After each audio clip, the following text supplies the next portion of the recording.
Hello guys, in this video let's discuss about filters. Before that, just a quick recap how topics and subscriptions work.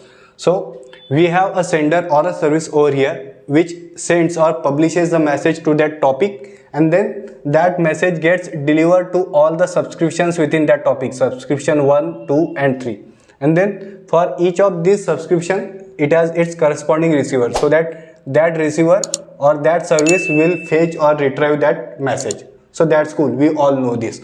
But imagine what if this subscriber, that is subscriber 3, it says that I don't want to receive all the messages which are sent to this topic. Instead, I want to receive only specific filtered messages, maybe based on some criteria. Okay, better let's try to understand it with an example. Say these order details, these are sent to the service bus topic or service bus queue. Okay, now when we send the order details, we serialize that C# instance, and the format of that message will be something like this. That means in this format that message will appear there in that topic or in that subscription.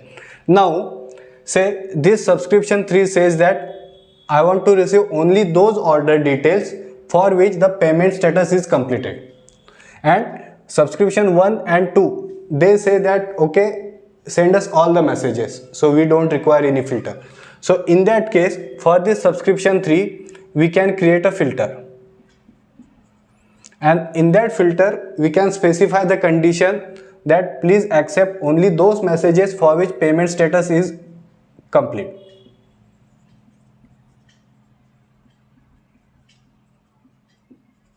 Okay, now let's try to understand how we will create that filter.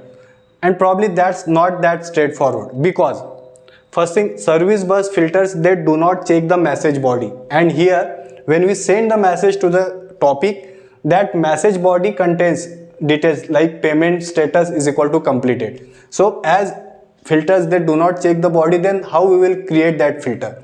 And so we will create that filter using user property. So simply what we'll do is, whenever such message is sent to the topic which has this payment status is equal to completed, in that message we will add a user property with same name and same value. Again, I will try to repeat. Whenever we send such message which has body payment status is equal to completed, we will add a user property to that message, and that property name will be payment status, and value also will provided as completed. So when this message is sent to the topic, its body will also contain payment status is equal to completed, plus it will also have that user property for that message, that is payment status is equal to completed. So based on that, now we can create the filter. Okay, now let's try to understand the 3 different filters. Okay, so first is Boolean filter. So either it's true or it's false. So it's very simple. It's like catch all or catch nothing. When true, it will accept, that subscription will accept all the messages. When it's false, that subscription will not accept or it will not receive any of the messages. Then second is SQL filter.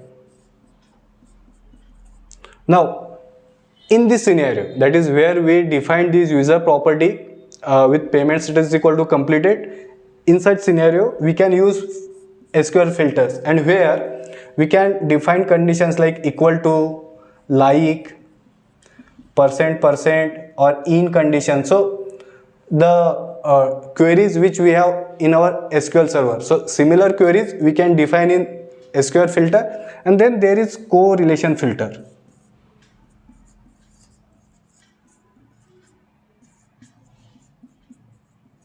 So it's a correlation filter, it will check only for equality. That means it will have condition is equal to only. So you can consider correlation filter is a type of SQL filter only. In SQL filter we of course have this equality condition. In addition, we have this like, in and all those conditions.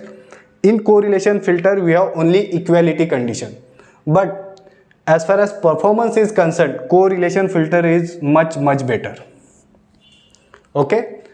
So don't worry guys, even if you are not getting it, anyway we will say it practically in our upcoming videos.